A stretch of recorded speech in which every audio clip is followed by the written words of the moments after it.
Distrito de Quebra-Coco, cantinho do nosso estado, conheci uma fazenda que me deixou encantado. Essa fazenda é a castanha, onde as teias das aranhas formam véus entrelaçados, entrelaçam com a relva, misturando com a neblina.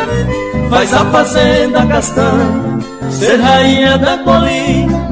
São donos desse ancestral, esse bondoso casal, Alvino e Rosalina. Alô, Cidrolândia, Quebra-Coco, Alvino Lindo de Souza, um abraço de Castelo, Mansão e Aldo. Alvino e sua esposa recebeu do Criador um belo casal de filhos, frutos de um grande amor. E por força do destino lhes deu Paulo e Leopoldino, graças ao nosso Senhor. Alvino Lino de Souza, que Deus te conserve assim, e que sua marca a L prospere sem ter seu fim.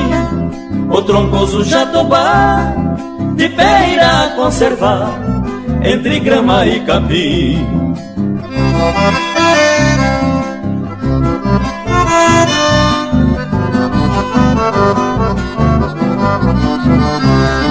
Esta simples homenagem ao ilustre fazendeiro, honesto e trabalhador, da família um pioneiro, trabalha sem ter recreio, prosperou em cima de arreio, com seu cachorro campeiro.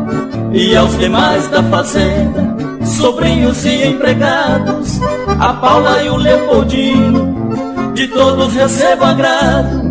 Saudade do sabiá, quando começa a cantar, me olhando desconfiado.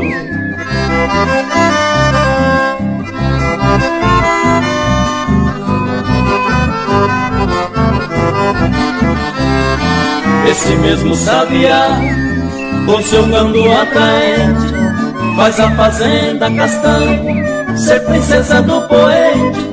Agradeça ao Pai Divino em ser amigo de Alvino, família de boa gente, gente bondosa e humilde, que traz em seu coração igualdade para todos, seja doutor ou peão. Em simples versos que faço, receba um forte abraço da Vera e do Ramão.